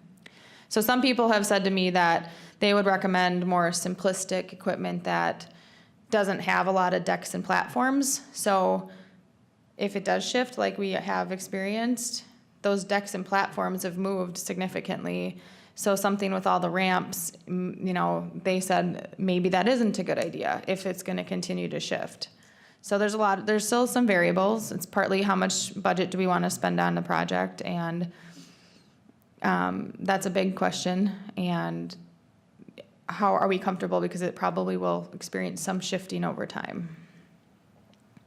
I think the next step may be good to get with council to clearly understand what they want and what their insider feedback is, because I think we had maybe that's where we missed something there, for lack of a better term. So maybe before we start pursuing what we want that to be and look like, I would like to hear from council as to what their requirements are or what their likes or dislikes are, so that as we look at it, we don't come back with a moving target or, not understanding, unless Blaine's got some insight since then.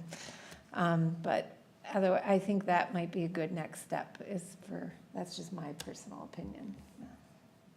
No, I think that sounds good. Did you have something, Jackie? My personal opinion is that I think between this commission and city council, we need to both understand the agreement that's in place. And maybe that's exactly what you're Yes, saying, that's is what that I'm I think saying. that we're interpreting it differently, and I think it's been used differently in the past. And I think that this particular item, it wound up being interpreted differently for this issue. And I think that's why there was a lot of disappointment, because we didn't think the city council would interpret it the way they did for that particular item. So I think it's really important that we understand from both sides what that agreement was intended for and how it's going to be used. And then we can go forward, but before that, we really can't. Right, that's exactly what. What is the agreement you're talking of? There was an agreement put in place, I don't remember the year, but I don't know, 5 years ago, when the commission began. So in When we changed 2015, from a park board to a park commission, there was an agreement put in place that, from my understanding, it had mostly to do with the financial spending. The financial spending all had to be approved by city council, that the commission no longer had the authority to approve any spending. The spending had to be approved by city council. And, but I didn't think that that agreement, and I have read it, but I didn't think that agreement included telling us what we can and cannot do when it really didn't have anything to do with spending. so clarifying the roles and responsibilities and what Parks, Trails, and Lakes Commission is authorized to do. I think it's important that we both understand, and if, I just think we need to both understand it. That sounds good. Because I think what you're also talking about a little bit is the amendment that we brought forward to them as part of the grant requirements. Correct. And that was a grant requirement that city council needed to sign off on that. And then I know there was a question if, What we were asking for at that point Right. was for them to grant us the authority to apply for the grant. correct. And it got, in my opinion, it got beyond that in that they turned down the project. And so that's the part Sure. that confuses me. I'm Is that following you. The issue at hand was not dealt with. It was a different issue, I think, that came before them, and that's what they acted on. So I think we need to understand that, That makes sense. I'm following what you're explaining, so. yes. I'll see if we can get some clarification. I can maybe talk with Blaine a little bit more too and try to bridge the gap there on roles and responsibilities and make sure everyone's on the same page. So it might not, with new members on the Parks Commission and even with Blaine, as our representative as of just a couple months, we can kind of get everyone on the same page with that. Yep. All right, sounds good. So Fenway Park loan. All right, so Chair and members of the Parks, Trails, and Lakes Commission, again, this is a discussion item tonight as we're talking about budgets. So we can get some things formalized in July and August, so we're a part of this budget conversation, and as we're looking at our park budgets. Our Fenway loan balance is getting in within sight of being obtainable to being paid off, and looking for some discussion tonight. I met with our finance director today to really dig into this a little bit more, and I'm not expecting any significant answers tonight, but just some open feedback on, as we look at Lakeside Memorial Park, and as we talk about Belts Park projects, we have the Fenway Len Pratt land exchange with potential, we'll have room to grow out at Fenway, and we have lights at Fenway. So we do, as we talked about in the beginning of this meeting, we do have a lot of park needs and rely on the park dedication funds for that. So our current balance, I don't have any numbers, I'll pull them up here for you guys in just a second. Our principal is down to $321,235. And the interest is at $157,318.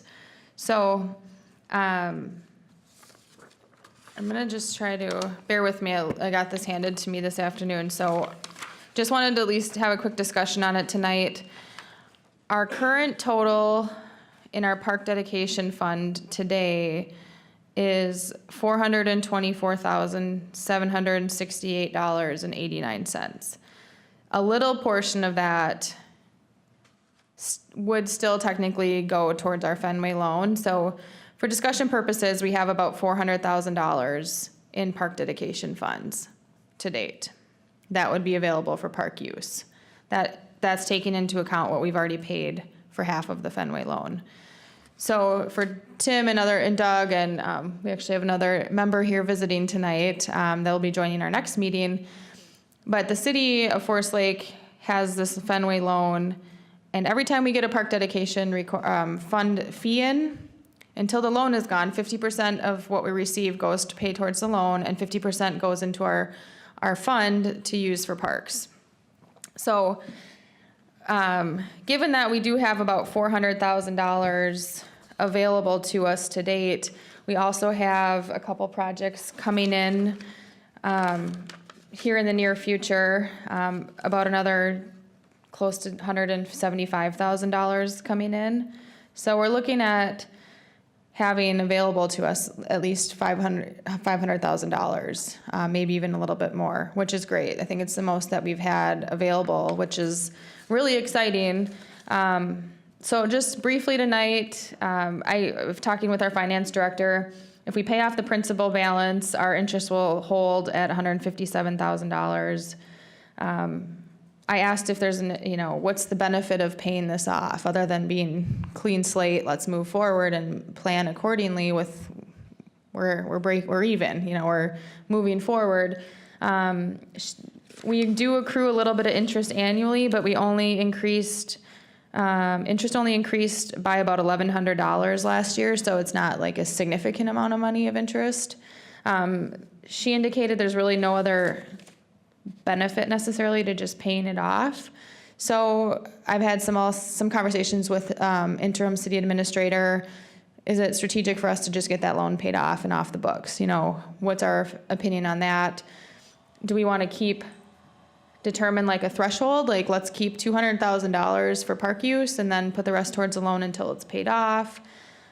Just wanted some discussion from you on how we want to move forward, or are you comfortable with just keeping our balance and let that grow and just keep doing what we're doing with the 50% every time we get a park dedication payment?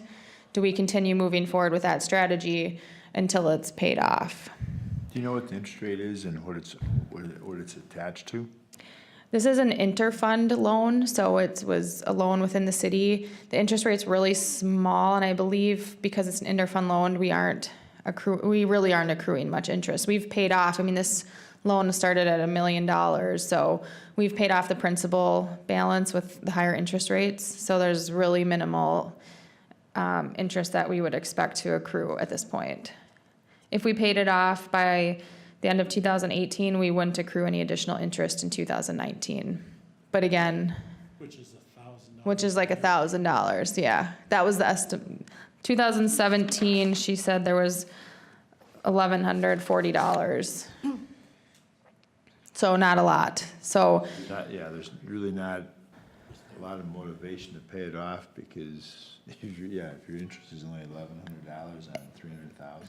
yeah, and so I'm bringing this to you for input because I've been getting some questions on it of should we just pay it off or not and have that clean slate, or do we want to continue the 50%, or do we want any adjustments to that? Like every time we get a park dedication that comes in for this year, do we want to put 75% to the loan and just keep 25% for park use, knowing that we have, do we want to put a little bit more towards it so we can get to that clean slate and be able to start moving forward? We've had this loan for several years. So open discussion. I can answer any more questions that you have on it.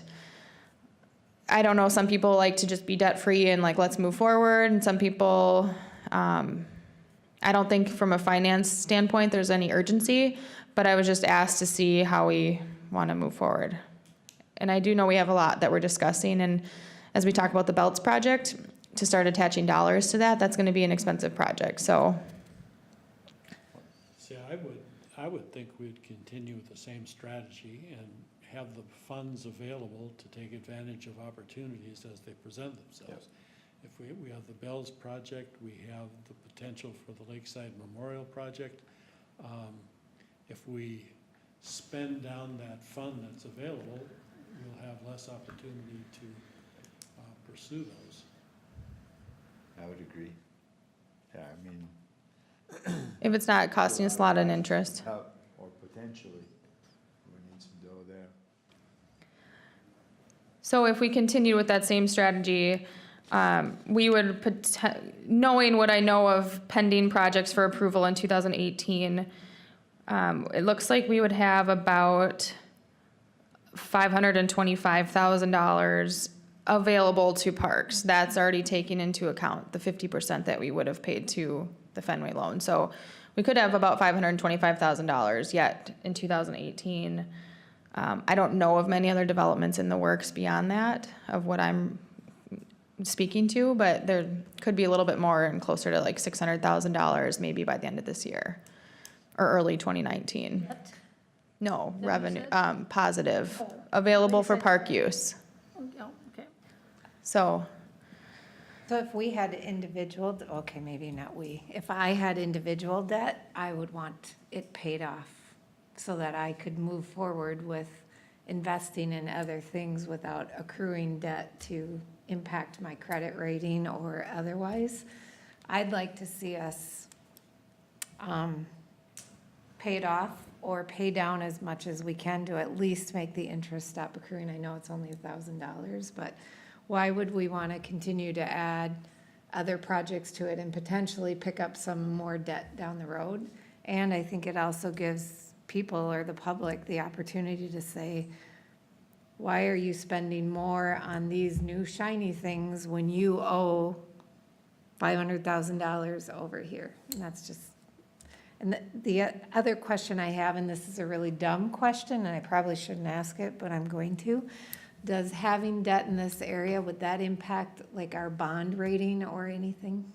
because it's an inter-fund loan, I don't think so. Okay. I'm pretty confident it would not. Because I think there would be more of a sense of urgency to get this paid off if there was an overall impact on the city and the bond rates and whatnot. So it's an inter-fund loan that was borrowed within the city. So I don't think there's any overall impact. I think our other projects could potentially be pretty sizable if we do something with Lakeside, if we do something with Belts. Those could be pretty sizable investments if we do that right. And I think it puts us in a position for somebody to say, you want to invest this when that is still there. And I don't know what our answer to that would be. We don't want to pay off our debt because we want to spend more money. I don't know. That's. I wouldn't confuse it with personal debt with this debt. If, personally, I don't care for debt for myself, but to me, in this situation, I don't think that's the way to look at it. I'm not confusing it. I was using that as an example. I clearly get that this is a business debt. I just was using it from my own personal opinion, is that if we have debt as a city or as a state government or as a personal business, or I think we have a responsibility to resolve our debt, take care of it before we spend more. And that's just my own personal opinion. Do we want to look at, I guess for discussion, the principal again is $321,235. Do we, we could look at, I could put for the next meeting, kind of project a little bit more if we kept like a certain threshold of 200,000 or whatever, $250,000 available for parks and keep that as our balance and then put the rest towards the debt. See how quickly if we need to, or I know Terry kind of feels one way and it's kind of some mixed opinions on that. I can circle back, but I know that I've been getting asked, maybe we should just pay off the Fenway loan and get that off the books. But speaking with the finance director, didn't seem as if there was a difference or not if we did, if we paid it off tomorrow versus, in a year. I think it's just more of our opinion on it because, like Terry said, a perception thing, if we're doing more projects but we still owe to this fund, should we pay that off first before we move forward? just looking for, some kind of input on that, and I can certainly circle back with city staff. You don't see any projects in the horizon, you said? I do see a lot of projects on the horizon. Projects, or I should say, housing projects that'll bring us some money. We've had some pretty substantial ones over the last 2 years to get us where we are. I asked our zoning administrator, and he was aware of one more coming in, which I believe another 40 to 50 units times 2,500. So, some money, but beyond that, that's all that's in the, in queue right now, or what we're aware of. So again, our funding source is really dependent on developments, and we just did go through quite a bit of development in the community. I think you can expect some developments annually, but to what degree, it's hard to predict that. So if we pay off our debt, We have no money. we ran out of money for our Belts Park and our Lakeside projects. And We this is would- cheap money. This is, This is really cheap money. yeah, 0.02%. yeah, it's cheap money. And personally, I would carry a loan like that at home. See, and that's Cheap the money. beauty of it, is we all Yeah. have different opinions. and- Yes. Yep, yep. Okay, well, let's just, I'll circle back with city staff and let them know what we talked about, that we're, want to just continue to move forward with the 50% payments every time we get park dedication funding in, and go from there. I think we can leave it at the 50% as a overall across-the-board rule. But I think that towards the end of the year, especially if we know new projects are coming, that we could consider at the end of the year paying down the principal. As long as we establish, a threshold of where we need to keep that balance.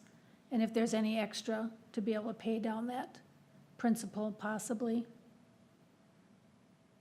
Okay, and I know another thing, and maybe this is something I can circle back with Blaine, I think there's been some conversations about moving forward with if departments are if they're under budget with their annual operating budget in a given year, that has council started to talk about potentially carrying that over to the next year, or have you heard anything on that part of it?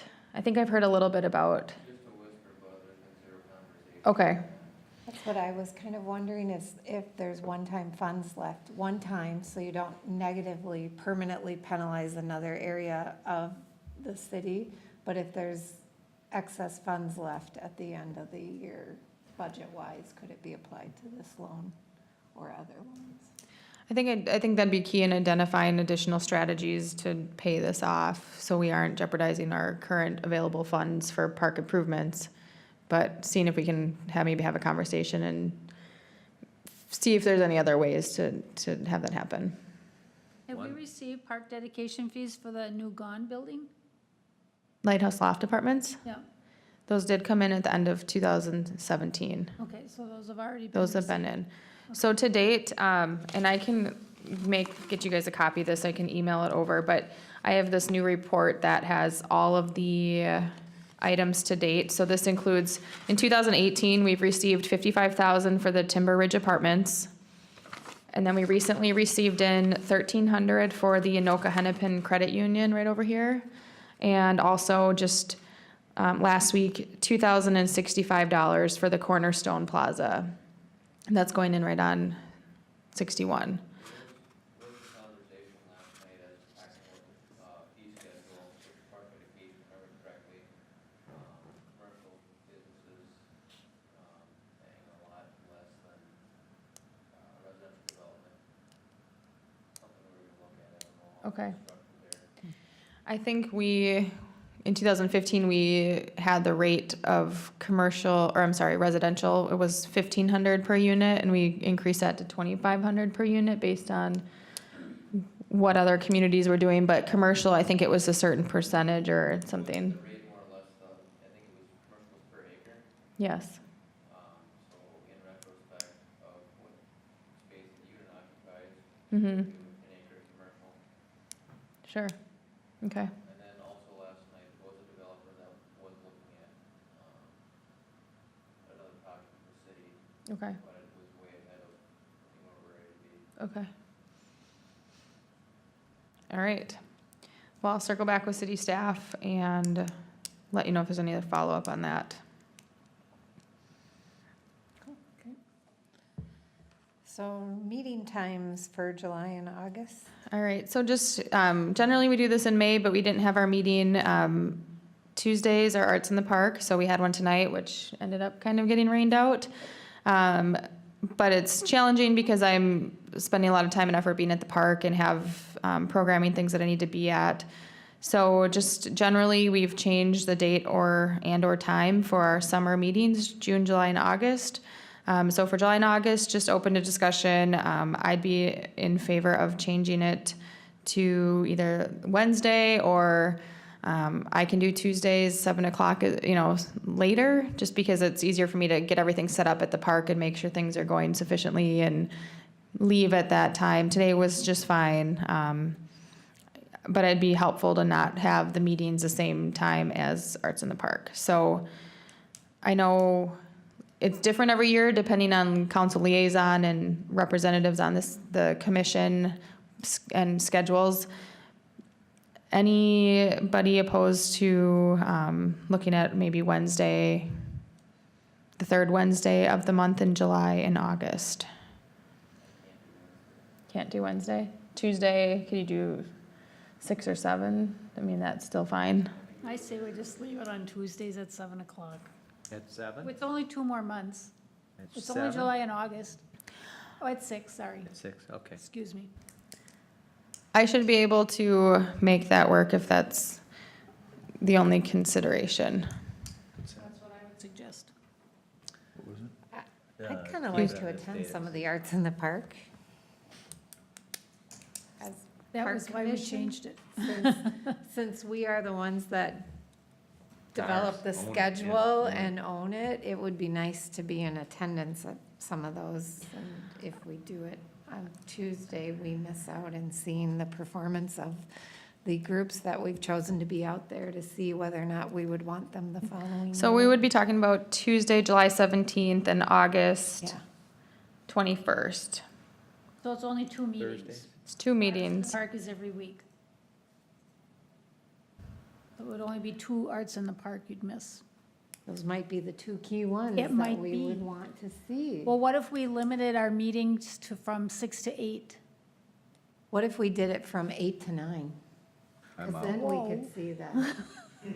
I'm sleeping. Only 2 meetings. We try to limit to 2 hours, so I know that we haven't met in a while, so we're kind of getting to our limit, but 2 hours is normally what we max out at, so. 3. I can make it work. I can make 6 o'clock work on those 2 Tuesdays. I'll abstain on the 17th of July because I'll be fishing. I just think I think we should be there. We plan and organize that, and we choose that, and we fund that, but then we're not there to see that. I'll do another night if But- it makes you happy. I just needed to speak my piece. I can do whatever the majority wants. I was thinking of that. You guys meet at 7? When? Mondays from 5 to 7? Nice, I like that. AM or PM? That doesn't really work for me. It doesn't, that's important. We can keep it on Tuesdays. It's fine. Any other, Is Monday on the Discussion? table or not? Monday's not on the table? Well, do you want to move it to, does it help to move it to 5? Tuesday at 5 is not 5 doesn't work. Not on Tuesday. I need to probably be at the park So until, the setup and things, because it's worked in the past, unless you just didn't tell us it didn't work. no, it works. I just need, it's helpful to be there. So we don't have a park ranger there? We do then? have park ranger and our farmer's market person. The thing is on Tuesday, July 10th, which is the second Tuesday of the month, I'm starting up a new program called Power of Produce. And so Tuesday, July 17th, it's only gonna be the second week of this new program that it probably would be beneficial for me to be there. Okay. At least that meeting. August, I'm not as concerned about because I'm gonna be a few weeks and, several weeks into that program. So I would be more in favor of changing just the July date and keeping the August as is at 6 o'clock. So I could make Monday, the 16th, I probably could make arrangements to make that work if we wanted to do it before a council meeting. Otherwise, we'd have to do Wednesday, but we wouldn't have Blaine. So Wednesday, July 18th is an option if people's schedule allowed for that. But you Are you can't still do that fishing then? Tuesday. What's So that? our liaison wouldn't be here. We would not have our liaison for the July meeting. I like 16th, I like that Monday. 5 o'clock? Yeah, that's my vote. Let's go with Monday, July 16th, 5 o'clock. Okay, and then keep August, the third Tuesday in August at 6 o'clock. Does that work for everybody? You better ask Terry. We're keeping August on the 21st, is that what you said? Yes, at 6 o'clock. And then, this is part of the update, but the following Tuesday, August 28th, is our community corn feed, where we would like to have representatives and hopefully all of them from the Parks, Trails, and Lakes Commission there to help serve corn to the community. So, we would all be at that one. What date is that? Tuesday, August 28th. And I'll follow up with you. That's the corn feed. It's our meeting. Our meeting Is is, that the corn feed? no, Well, kind of, because it has to be, because we're all there, so it has to be posted anyway. it will be posted. Monday, July 16th. 5 to 7. At 5. And the 21st is staying the same? At 6 o'clock. Or we're changing it to Monday Let's keep that at the 21st. At 6 o'clock. at 6? I can make that work. What time do we have to be there for the corn feed? I'll follow up with you because I'm gonna have a few people come earlier to help set up and help serve, and then I'll have a few people scheduled to stay just a little bit later for the cleanup. Okay. that's- So I'll follow up with you. All right. Excuse me, but what's the start time on the 16th? We will start at 5 o'clock on on Monday, July 16th at 5 o'clock. All right? And we will be done before 7 because there's a city council meeting. So we'll be efficient. And the corn feed is the 27th, you said? 28. Corn 28. feed is Tuesday, August 28th. At what time? We usually start serving corn around 6 o'clock, but I'll follow up with you. I'll have a few of you there earlier to help set up, and then I'll have a few people scheduled to stay later to help clean up so that we are efficient. Are we having hats and aprons? Yes, If we already have a hat, do we just wear it? yes, Are they the please. same? Yes. Okay. Aprons will be provided. You'll be issued a hat if you don't have one. That was your first. That was my All right, first so, experience, Did we yes. come up with a new way to So are butter we the moving corn? on the agenda to the yes, next item? yes. Okay. So I'll go through these because like I said, we try to stick to the 2 hours. It's been a bit since we've met, so a lot has been happening. I've been very busy. And a couple of updates. Alina Health has supported a paddleboard program rentals where they provided $2,400 so that we could offer some paddleboard rentals free to the community at Lakeside Memorial Park. And the registration went live for that. We started promoting it on Friday at 4 o'clock, and we had like 58 people sign up within the first day. And within 3 days, we had 168 people signed up. So the company Dyro Outdoors out of Stillwater, who's going to provide the equipment and basically run the program, they were just very impressed at the response and how quickly that people were signing up. So I think that's going to be really a fun thing. The first one is actually this Thursday, and then there's 2 days in June, 2 days in July, and 2 days in August. And so that's really positive, and I think it'll be fun for people to get out and experience that. And secondly, another program update is Movies in the Park. Last year we had our annual movie with community education, and this year we're having it more of a cities movie series in the park, and we have different sponsors for the different movies. So I'll pull up the flyer here quick. I can show you guys. This is about to go, we haven't put this on Facebook yet. I'm just seeking final approvals, but it's pretty final. But looking forward to adding this at the parks this year. I'll show you guys really quick, just so you know. this will come up on here, but we're showing 4 movies at the park this year, all paid for by the sponsors you see listed. So it's something new and different, and I think it's gonna really go over well if we promote it from the city, and have our sponsors, so. So this is gonna be fun. This starts June 29th, and then, so it's every 2 weeks, basically. Those are the 4 movies we're showing with the dates and the sponsors. So I'm pretty excited about this. Look forward to getting to add this program to the park this summer. We talked about Arts in the Park Community Corn Feed. I'll email you specific times and responsibilities. Lake Fest 2018, generally that's the first Saturday in June, but given the early school release this year, we've just got some new people at the table. We've moved that to the fall, so it is happening. It's gonna be the first weekend in October, so 5th and 6th. So October 6th will be the day at the park, and right now we're planning 10 a.m. to 4 p.m. We've talked about some activities like a little fair, carnival games, an egg drop contest, different having different activities at the park. And then we talked about there's interest in then having a beer garden and band from 6 to 10 p.m. So that will come to Parks Commission as I work through those details in the coming months. Again, hopefully working with Vanelli's and then having a band. The purpose is really the city, the chamber, and the school district coming together to provide a free community event, sense of community, and it's tied in with homecoming this year at the high school. So Friday night, the community is welcome to the high school to do a tailgate, attend the football game, and then carry that over to the park Saturday. A lot of good, fun, exciting ideas, so hopefully that's a big turnout. We're gonna try doing some bonfire pits this year, and hopefully get a lot of people there.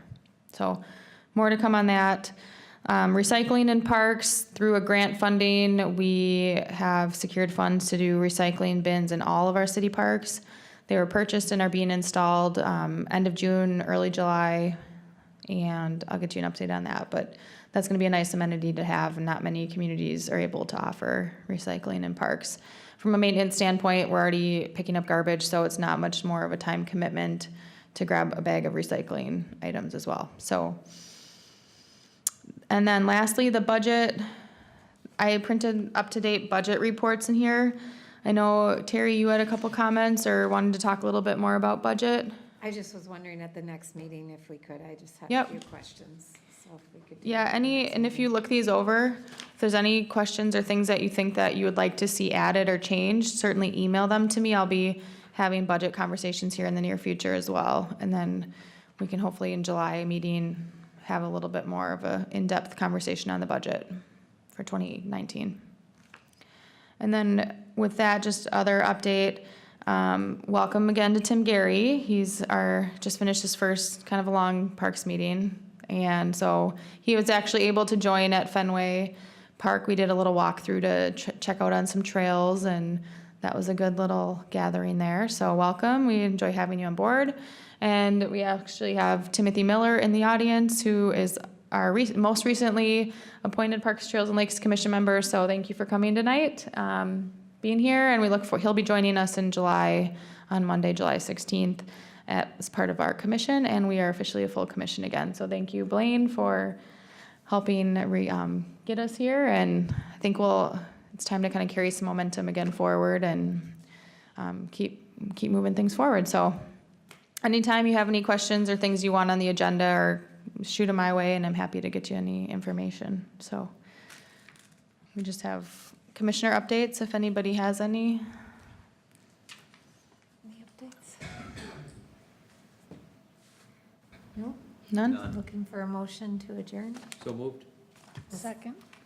All in favor? Aye. Aye. Motion carries.